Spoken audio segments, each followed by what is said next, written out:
जिस वक्त पूरा यूरोप वॉर की आग में जल रहा था, उन्हीं दिनों कई सारे डिक्टेटर्स का भी जन्म वहां हो रहा था। ऐसा ही एक डिक्टेटर इटली में अपना वर्चस्व स्थापित कर रहा था। नाम था उसका मुसोलिनी।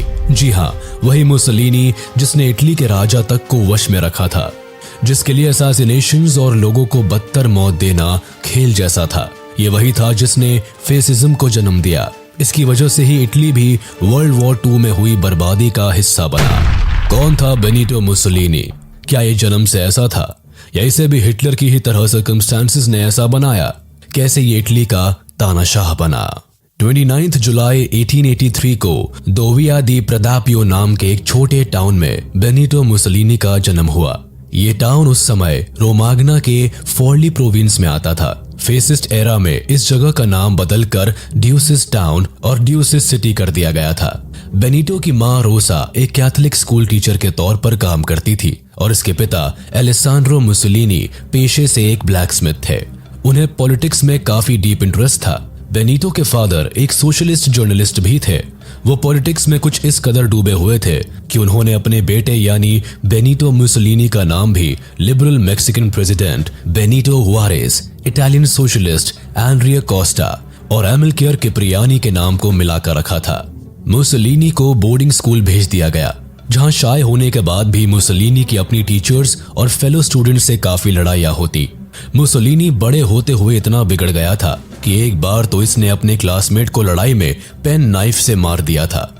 इस इंसिडेंट के बाद मुसोलिनी को स्कूल से निकाल दिया गया था। मुसोलिनी ने एक नए स्कूल में एडमिशन लिया, जहां उसने अच्छे ग्रेड्स हासिल किए और स्कूल पास किया।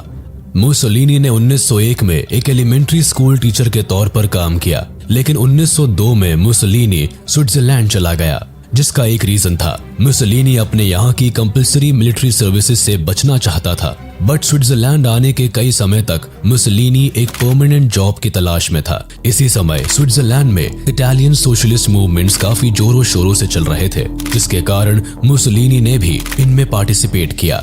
मुसोलिनी ने इसके साथ ही अपनी जर्नलिज्म की डिग्री भी पूरी की और एक सोशलिस्ट जर्नलिस्ट बन गया, जिसके बाद वो स्विट्जरलैंड के ही एक लोकल न्यूज़पेपर लेवेनीरे डेल लाबोरेटोरे में एक एडिटर के तौर पर काम करने लगा। मुसोलिनी की एक बात काफी खास थी। ये जब बोलता था तो लोग सुनते बहुत ध्यान से थे। इसकी बोलने की पावर गजब की थी। मुसोलिनी अपने समय का वन ऑफ द बेस्ट ओरिएटर्स माना जाने लगा था। मुसोलिनी स्विट्जरलैंड के न्यूज़पेपर में लिखने के अलावा लोगों को इकट्ठा करके स्पीचेस भी देता, मीटिंग ऑर्गेनाइज करता। इसी दौरान मुसोलिनी इटालियन वर्कर्स यूनियन का सेक्रेटरी बना दिया गया। अपनी बढ़ती हुई पॉपुलैरिटी के कारण ही मुसोलिनी को एक बार व्लादिमीर लेनिन से मुलाकात करने का मौका मिला था। लोगों में मुसोलिनी काफी बड़ा फिगर बनता चला गया था। उसी समय 1903 में मुसोलिनी को वायलेंट जनरल स्ट्राइक के कारण पुलिस ने अरेस्ट कर लिया और बाहर आने के बाद उसे दोबारा इटली भेज दिया गया। इटली लौटने के बाद मुसोलिनी ने 1904 से 1906 तक इटालियन आर्मी को सर्व किया। मुसोलिनी इटली का एक prominent socialist, one of the best journalist, authoritarian communist बनता गया। मुसोलिनी को इसकी रेवोल्यूशनरी एक्टिविटीज के कारण कई बार अरेस्ट भी किया गया। इसने अपना खुद का न्यूज़पेपर ला लोटा दी क्लासे यानी द क्लास स्ट्रगल के नाम से एक न्यूज़पेपर भी लॉन्च किया, जो काफी सक्सेसफुल रहा, जिसके कारण 1912 में इसे ऑफिशियल सोशलिस्ट न्यूज़पेपर अवेंटी का एडिटर बना दिया गया। एक anti nationalist and anti imperialist editor होने के कारण इसने 1914 में शुरू हुई वर्ल्ड वॉर 1 के अगेंस्ट में भी लिखा। मुसोलिनी वर्ल्ड वॉर 1 में इटली के इंटरवेंशन को लेकर काफी अपसेट था, लेकिन मुसोलिनी ने एक वक्त के बाद अपना मन बदल लिया और जहां वो पहले वॉर के अगेंस्ट था, वहीं अब वो वॉर के फेवर में स्पीचेस देने लगा और लिखने लगा। फिर 1914 में इसे सोशलिस्ट पार्टी से भी निकाल दिया गया। इसके बाद मुसोलिनी ने पोपोलो डी इटालिया नाम के एक न्यूज़पेपर को ज्वाइन किया। यहाँ इसने पहली बार फेसिज्म के बारे में लिखना शुरू किया। इसके अकॉर्डिंग इसने सबसे ऊपर इटली को रखा। इसने लिखा कि आज से हम सभी केवल और केवल इटालियन है, इसके सिवा और कुछ नहीं। इवन अगर हमारे दिल से भी कोई चीख या पुकार निकलेगी तो उसमें भी केवल वीवा ला इटालिया, लॉन्ग लिव इटली की ही आवाज सुनाई देगी। यहाँ मुसोलिनी इटली की मिलिट्री को ज्वाइन कर लेता है, लेकिन सर्विंग के दौरान मुसोलिनी इंजर्ड हो जाता है। मुसोलिनी जब वॉर इंजरीज से रिकवर होता है तो देखता है कि इसके देश की हालत काफी खस्ता है। वॉर इटली को इकोनॉमिक रूप से काफी कमजोर कर देती है। ऊपर से फर्स्ट वर्ल्ड वॉर के बाद एलाइड पावर्स ने भी इटली को इग्नोर कर दिया था, जिससे वहां के लोगों को इकोनॉमिक क्राइसिस के दौर से होकर गुजरना पड़ा। और जब इटली सिविल वॉर के पीक पर था, तब मुसोलिनी ने फेसिस्ट पार्टी की नींव रखी। फैशिज्म एक आइडियोलॉजी है जिसके अकॉर्डिंग डेमोक्रेसी की सोसाइटी में कोई जगह नहीं है। स्टेट को केवल वन पार्टी सिस्टम के अंडर काम करना होगा। फैशिज्म के अकॉर्डिंग स्टेट में केवल सिंगल पार्टी सिस्टम होना चाहिए। धीरे धीरे मुसोलिनी ने इटली को कंट्रोल करना शुरू कर दिया, जिसके लिए सबसे पहले मुसोलिनी ने हिटलर की तरकीब आजमाई। लोगों को उस समय एम्प्लॉयमेंट, बेहतर लाइफस्टाइल और सोसाइटी चाहिए थी, जिसका वादा मुसोलिनी ने उनसे किया। ये बड़ी बड़ी स्पीचेस देता। इसकी गजब की स्पीचेस और रैलीज देख के लोग इन्फ्लुएंस हो गए, जिसके बाद उसने सबसे पहले तो अपने ओपोनेंट्स को खत्म किया।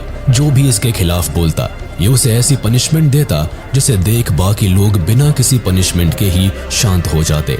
लोगों में इसका डर बैठने लगा था। फैशिस्ट नेशनलिस्ट सोच को बढ़ावा देता और इसके अलावा किसी भी सोच की इसके सत्ता में जगह नहीं थी। मुसोलिनी अपने राज में इटली को कोई छोटा मोटा देश नहीं बल्कि ग्रेट रोमन के समय वाला एम्पायर बनाना चाहता था। 1921 तक मुसोलिनी ने ऑलमोस्ट इटली को फैशिस्ट आइडियोलॉजी के थ्रू कंट्रोल कर लिया था। जगह जगह पर फैशिस्ट मूवमेंट्स होने लगे थे। हालांकि तब भी इटली में काफी सिविल अनरेस्ट था, जिसका फायदा उठाते हुए मुसोलिनी ने इटली के किंग से कहा कि अब इस देश को केवल मैं ही संभाल सकता हूँ। केवल मैं ही हूँ जो सिविल अनरेस्ट को शांत करा सकता है, लेकिन उसके लिए तुम्हें मुझे इटली का प्राइम मिनिस्टर बनाना होगा। अक्टूबर 31, 1922 को मुसोलिनी इटली का यंगेस्ट पीएम बन जाता है। सत्ता में आने के बाद मुसोलिनी सबसे पहले सभी डेमोक्रेटिक इंस्टीट्यूशंस को खत्म कर देता है। फिर वहां के किंग को एक लिस्ट देता है जिसमें सभी उन लोगों के नाम होते हैं जिनके साथ वो कभी भी काम करना नहीं चाहता था। वो राजा को साफ कर देता है कि अब देश की पूरी अथॉरिटीज को चलाने वाला केवल वही है, जिसके बाद इटली फाइनली डिक्टेटरशिप के अंडर आ जाती है। ये 1 साल में फुल डिक्टेटोरियल पावर्स को एस्टैब्लिश कर लेता है, जिससे press, trade unions, opposition parties को खत्म कर दिया जाता है। वैसे इन सब के बीच मुसोलिनी एक जीनियस आदमी के तौर पर भी उभर कर आता है। ये बहुत कम समय में अपने देश को दोबारा ट्रैक पर ले आता है। ये अपनी पावर्स के साथ साथ देश की बाकी परेशानियों पर भी खास ध्यान देता है। कुछ समय में ही मुसोलिनी अपने आप को इटली का डिक्टेटर घोषित कर देता है और खुद को ड्यूस यानी द लीडर का नाम देता है। मुसोलिनी अपने समय में एक पैरामिलिट्री यूनिट स्टैब्लिश करता है जो ब्लैक शर्ट्स के नाम से जाने जाते थे। ये एक तरह से एक सिक्योरिटी यूनिट होती थी जिसे the voluntary militia for national security के नाम से भी जाना जाता था। इसे बनाया तो 1919 में गया था, लेकिन मुसोलिनी के राज में इसे ज्यादा एक्शन में देखा गया। 1923 के बाद इस यूनिट को security of the kingdom of Italy बना दिया गया। इस यूनिट के लोगों का मेन काम केवल फैशिस्ट आइडियोलॉजी के खिलाफ बोलने वालों को खत्म करना और अपनी आइडियोलॉजी को लोगों में फैलाने का था। इस यूनिट के मेंबर्स ब्लैक यूनिफॉर्म पहनते थे, जिससे इजीली उन्हें पहचाना जा सके। इन लोगों को अपनी अटमोस्ट लॉयल्टी के साथ बेनिटो के लिए काम करना होता था।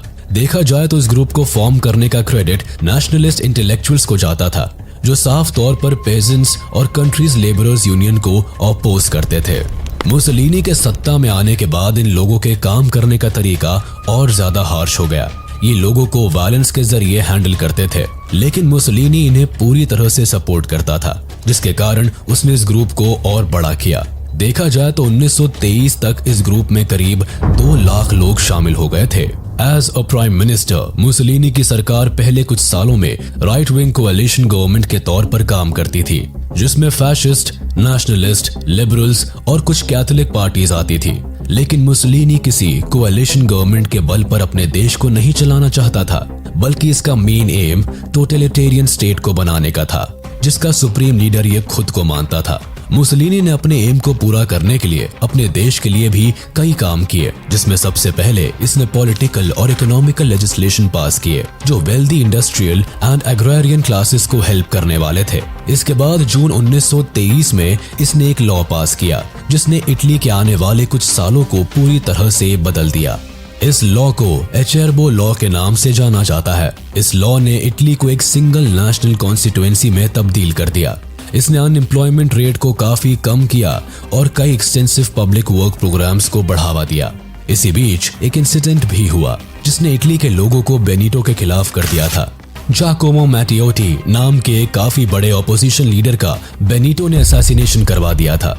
ये लीडर कंट्री में एक प्रॉपर वोटिंग की मांग कर रहा था, जिसके कारण बेनिटो ने सोशलिस्ट डेप्यूटी जाकोमो मैटियोटी की हत्या करवा दी। बेनिटो का मानना था कि फैशिस्ट आइडियोलॉजी में किसी तरह के विपक्ष की जरूरत नहीं थी। इस इंसिडेंट के बाद इटली की जनता बेनिटो के खिलाफ हो गई, लेकिन बेनिटो ने धीरे धीरे करके सभी को चुप करवा दिया। अपनी कमाल की मैनिपुलेटिव स्किल से बेनिटो जनता को कन्विंस करने में कामयाब भी हो गया। ऑपोजिशन लीडर की मौत के बाद बाकी बचे ऑपोजिशन के लोगों ने भी अपनी आवाज दबा ली। 1925 से लेकर 1927 तक बाकी बची सभी कॉन्स्टिट्यूशनल बॉडीज को खत्म कर दिया गया, जिससे finally Italy one party system लाने में पूरी तरह से कामयाब हो चुका था। इस बीच बेनिटो को जान से मारने की कोशिश भी की गई, लेकिन इसकी सिक्योरिटी इतनी टाइट होती थी कि कोई भी इसका बाल भी बाका नहीं कर पाया। 1935 तक बेनिटो को अपनी पावर पर काफी ज्यादा कॉन्फिडेंस आ गया था। यूरोप के बाकी देशों को देखकर बेनिटो ने भी इन्वेजन के कॉन्सेप्ट को फॉलो किया। 1935 में इथियोपिया को इन्वेड कर दिया। इथियोपिया पर अटैक करने का मेन रीजन इटली का पावर शो ऑफ था। वो कुल मिलाकर इटली की पावर दुनिया भर में दिखा देना चाहता था। इटली की आर्मी इथियोपिया में आंख बंद करके लोगों को मौत के घाट उतार देती है।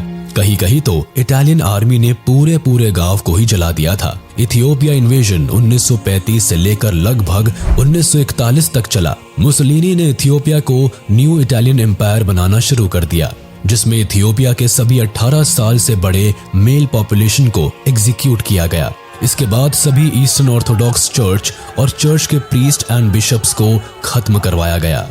इथियोपियन इन्वेजन के दौरान हिटलर मुसोलिनी के काम करने के तरीके से काफी प्रभावित हुआ। इस समय दुनिया में नाजिज्म ने भी अपनी तेजी पकड़ी ही थी, जिसके कारण यहाँ से हिटलर और मुसोलिनी में काफी अच्छी दोस्ती भी देखी गई। इस दोस्ती के बेसिस पर ही हिटलर एंड बेनिटो के बीच 1939 में एक पैक्ट साइन हुआ। ये एक military and political alliance pact था, जिसे पैक्ट ऑफ स्टील के नाम से जाना जाता था।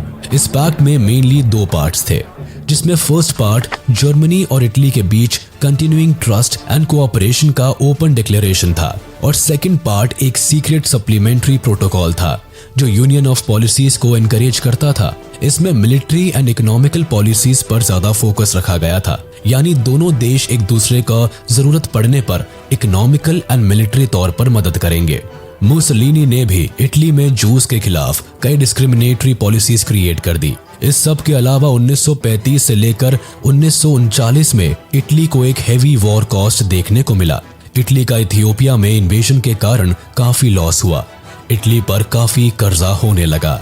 1939 में हिटलर ने पोलैंड को इन्वेड करने का आइडिया मुसोलिनी के साथ शेयर किया, लेकिन इटली अभी इथियोपिया के इन्वेजन से ही बाहर नहीं निकला था, जिसके कारण मुसोलिनी हिटलर से पोलैंड के अटैक को पोस्टपोन करने की डिमांड भी करता है, लेकिन हिटलर इस बात से साफ इनकार कर देता है, जिसके बाद मुसोलिनी के पास भी वॉर में शामिल होने के अलावा और कोई चारा नहीं बचता, क्योंकि मुसोलिनी पहले ही पैक्ट ऑफ स्टील पर साइन करके जर्मनी का वॉर में सपोर्ट करने का डिसीजन ले चुका था। वैसे इसके अलावा मुसोलिनी का वर्ल्ड वॉर 2 में पार्टिसिपेट करने का एक रीजन और था। मुसोलिनी को लगता था कि अगर इस वॉर में जर्मनी और इटली ने मिलकर फ्रांस और ब्रिटेन को हरा दिया तो यूरोप पर केवल जर्मनी और इटली का ही राज होगा। इसके बाद 1 सितंबर 1939 को पोलैंड पर इन्वेजन के साथ ही वर्ल्ड वॉर 2 शुरू हो गया, जिसमें सबसे पहले यूके और फ्रांस जर्मनी पर वॉर डिक्लेयर करते हैं। इटली इस समय तक जंग में नहीं आता, क्योंकि बेनिटो को पता था कि अगर किसी भी स्टेज पर जर्मनी कमजोर पड़ा तो फ्रांस एंड यूके उसे नहीं छोड़ेंगे। लेकिन इस समय भी मुसोलिनी शांत नहीं बैठा, बल्कि उसने अपने देश की बाउंड्री को और फैलाने के लिए जगह जगह इन्वेजन करना शुरू कर दिया। 1939 में ही बेनिटो ने अल्बानिया को इन्वेड कर दिया। इटली इस बात से वाकिफ थी कि अल्बानिया उनके सामने टिक नहीं पाएगा। अल्बानिया उस समय इटली के सामने काफी कमजोर था, जिस कारण से इन्वेजन के केवल 5 दिन के अंदर ही इटली ने अल्बानिया पर जीत हासिल कर ली। अल्बानिया इन्वेजन से मुसोलिनी को अपने देश की आर्मी में एक कॉन्फिडेंस आने लगा। जिस कारण इटली यहाँ रुका नहीं और 1940 में सीधे ग्रीस को इन्वेड किया। बट इन्वेजन के दौरान ग्रीक आर्मी ने इटालियन आर्मी को बुरी तरह उल्टे पैर खदेड़ दिया। इसी साल इटली ने इजिप्ट पर भी अटैक किया, लेकिन उसमें भी ये नाकामयाब रहा। हिटलर को जब इस बात का पता चला तो उसने अपनी आर्मी को इटली की मदद करने के लिए भेजा, जिसके बाद इटालियन एंड जर्मन आर्मी ने मिलकर ग्रीस एंड इजिप्ट को हरा दिया। लेकिन इस इंसिडेंट के बाद दुनिया भर में मुसोलिनी की पुअर वॉर लीडरशिप की बातें होने लगी। 10 जून 1940 को इटली ने ब्रिटेन एंड फ्रांस पर वॉर डिक्लेयर कर दिया। ब्रिटेन एंड फ्रांस इटली को लगातार मात दे रहे थे। इटली को जवाब के तौर पर ब्रिटेन ने इटली के खिलाफ ऑपरेशन कंपास चलाया। ये सेकेंड वर्ल्ड वॉर के दौरान ब्रिटिश मिलिट्री का फर्स्ट लार्ज स्केल ऑपरेशन था। इस ऑपरेशन में British empire and commonwealth forces ने इटालियन फोर्सेस पर अटैक किए थे। ये सभी अटैक्स इटालियन आर्मी को वॉर से बाहर करने के लिए थे। इस ऑपरेशन में इटालियन आर्मी को काफी ज्यादा नुकसान हुआ। इस ऑपरेशन के बाद इटालियन आर्मी इतनी वीक पड़ गई थी कि 1941 तक वॉर में इटली का काफी बुरा हाल था। मुसोलिनी की आर्मी की कंडीशंस देखकर हिटलर ने आगे के वॉर प्लान्स में मुसोलिनी का इन्वॉल्वमेंट पूरी तरह से कट कर दिया। बेनिटो को समझ आ गया था कि वो इस जंग में बुरी तरह से फंस चुका है, लेकिन वापस जाने का कोई रास्ता नहीं था, जिस कारण बेनिटो ने लगातार जंग में अपनी लड़ाई जारी रखी। लेकिन 1942 की कैसाब्लांका कॉन्फ्रेंस में यूके के then PM Winston Churchill and the American president Franklin D Roosevelt ने डिसाइड किया कि वो सबसे पहले इटली को इस वॉर से बाहर निकाल फेंकेंगे, साथ ही जर्मनी ट्रूप्स को भी रिट्रीट करेंगे। जिसके बाद एलाइड फोर्सेस ने सबसे पहले इटली पर मार्च करने की ठान ली। इस बात की खबर जैसे ही इटली के former king Victor Emmanuel III को मिली, विक्टर इमैनुअल III ने बेनिटो को सत्ता से बाहर कर उसकी जगह पर पिएट्रो बाडोलियो को दे दी। पिएट्रो बाडोलियो इटली के काफी पावरफुल एंड सक्सेसफुल पर्सनालिटी थे। इन्होंने सत्ता में आने के दूसरे दिन ही बेनिटो की फैशिस्ट पार्टी को डिसॉल्व कर दिया और एलाइज पावर के साथ एक समझौता कर लिया। इन्होंने एलाइज के साथ एक आर्मिस्टिस साइन की। इस आर्मिस्टिस को द आर्मिस्टिस ऑफ कैसेबिल के नाम से जाना जाता था, जिसे 3 सितंबर 1943 को एलाइज पावर्स एंड इटली के बीच साइन किया गया था। इटली को इस समझौते के तरह पूरी तरह से जंग को छोड़ना था और एलाइड पावर्स के वॉर प्रिजनर्स को छोड़ना था। इस समझौते के साथ ही किंग ने बेनिटो को गिरफ्तार करने का डिसीजन भी ले लिया। बाडोलियो ने बेनिटो को कैंपो इम्पेरातोर नाम के एक जेल में बंद करवाया। ये जेल उस समय का सबसे सेफेस्ट जेल था, जहां काफी सख्त सिक्योरिटी थी। जून 1944 तक एलाइड पावर्स ने रोम को इन्वेड कर लिया था। हिटलर को जैसे ही पता चलता है कि मुसोलिनी को इटली एम्परर ने बर्खास्त कर दिया है और उसे जेल में बंद कर दिया है, वैसे ही उसने जर्मन आर्मी को इटली इन्वेजन पर भेज देता है। जल्दी ही जर्मन आर्मी नॉर्दर्न इटली को जीत लेती है। इटली इस इन्वेजन के बाद 2 पार्ट्स में डिवाइड हो जाता है।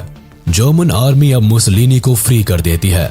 उसके बाद हिटलर जीते हुए नॉर्दर्न इटली का रूलर मुसोलिनी को बना देता है। इसके बाद अब नाजी रूल के अंडर मुसोलिनी यहाँ लगभग 18 महीनों तक अपना राज चलाता है। लेकिन इस वक्त एलाइज की लगातार अटैक्स और नॉर्दर्न इटली में हो रहे पब्लिक रिवॉल्ट से आखिरकार मुसोलिनी को भागने का रास्ता देखना ही पड़ता है। अप्रैल 27, 1945 को बेनिटो मुसोलिनी अपनी प्रेमिका क्लारा पिटाशी के साथ इटली से भागकर स्विट्जरलैंड जाने को तैयार था, लेकिन इसका भागने का ये प्लान सक्सेसफुल नहीं हो पाता। मुसोलिनी, क्लारा और इनके साथ के बाकी लोगों को रास्ते में ही पकड़ लिया गया, जिसके बाद 28 अप्रैल 1945 को मुसोलिनी, क्लारा और सभी लोगों को गोली मार दी गई। लेकिन यहाँ मुसोलिनी की मौत का अंत नहीं हुआ, बल्कि यहाँ से शुरू होता है इतिहास की सबसे खौफनाक मौत का नजारा इसलिए क्योंकि अगले दिन 29 अप्रैल 1945 को इन सभी लोगों की लाश को साउथ टू मिलान ओल्ड पियाज़ाले लोरेतो की सड़कों पर एक वैन से ले जाकर फेंक दिया गया, जिन्हें देखने के लिए हजारों की संख्या में लोग इकट्ठे हुए। ये लोग इटली के तानाशाह की मौत पर कोई शोक मनाने नहीं बल्कि अपना बदला लेने के लिए आए थे। वैसे आपको बता दे कि जहां बेनिटो और उसके साथियों की लाश को फेंका गया था, सेम उसी जगह पर 1 साल पहले बेनिटो ने 15 एंटी फैशिस्ट लोगों को भरी सभा में बड़ी क्रूरता के साथ मौत के घाट उतरवाया था। इस इंसिडेंट को यहाँ के लोग भूल नहीं पाए थे, जिस वजह से उसी सेम जगह पर सभी ने बेनिटो को सजा देने की ठान ली। लोगों ने एक एक करके बेनिटो की लाश से अपना अपना बदला लेना शुरू किया। मरने के बाद भी मुसोलिनी का मुंह खुला रहता है। इसकी गर्लफ्रेंड क्लारा का चेहरा भी बुरी तरह से खराब हो जाता है। पर इतने में इस तानाशाह की जी हुजूरी करने वाला एक ऑफिसर वहां आता है और इसके शव को सल्यूट करता है, जिसे देख गुस्साई भीड़ उस शख्स को भी मारने लगती है। हालांकि शाम तक अमेरिकन ट्रूप्स आकर बेनिटो और बाकी सभी की लाशों को लोकल मॉर्ग भेज देते हैं, जहां सभी का पोस्टमार्टम पूरा होने के बाद उन्हें दफनाया जाता है। इस तरह से इटली के सबसे क्रूर तानाशाह का अंत होता है। बेनिटो की मौत के साथ साथ जर्मनी भी वर्ल्ड वॉर 2 में बुरी तरह से हारती है। यूएसएसआर के इन्वेशन का प्लान और अमेरिका का वॉर में इन्वॉल्वमेंट जर्मनी को बुरी तरह से हराता है। वर्ल्ड वॉर 2 के दौरान जब हिटलर को मुसोलिनी की मौत की खबर मिली तो उसकी भी रूह कांप गई थी, जिस वजह से हिटलर ने अपने लोगों को खास तौर पर कहा था कि जब मैं मरूं तो मेरा शव किसी के हाथ ना लगे, तुम मुझे जला देना। हालांकि हिटलर जिस धर्म को मानता था उसके अकॉर्डिंग उन्हें जलाया नहीं, दफनाया जाता था। पर यह हिटलर का बेनिटो की मौत के बाद डर ही था, जो उसने वॉर हारने के बाद खुद को गोली मार ली और खुद को जलवाने का हुक्म दिया था। वर्ल्ड वॉर 2 के बाद इटली को काफी बुरे दौर से होकर गुजरना पड़ा। इटली के इंडस्ट्रीज एंड एग्रीकल्चर बुरी तरह से बर्बाद हो गया। अनएम्प्लॉयमेंट रेट काफी बढ़ गया। कंट्री की करेंसी कोलैप्स कर गई। इटली की इतनी खराब हालत के कारण यूएसए ने मार्शल प्लान के तरह इनकी मदद की और इकोनॉमिक कंडीशन में सुधार लाने की कोशिश की। फैशिस्ट रिजीम खत्म होने के बाद इटालियन पॉलिसीज एंड सोसाइटी को क्रिश्चियन डेमोक्रेसी के थ्रू डोमिनेट किया गया। क्रिश्चियन पॉलिटिकल पार्टी ने 1946 से लेकर 1994 तक इटली की सत्ता संभाला, जिस दौरान इटली अपने बुरे दिनों से लौटकर डेवलपमेंट की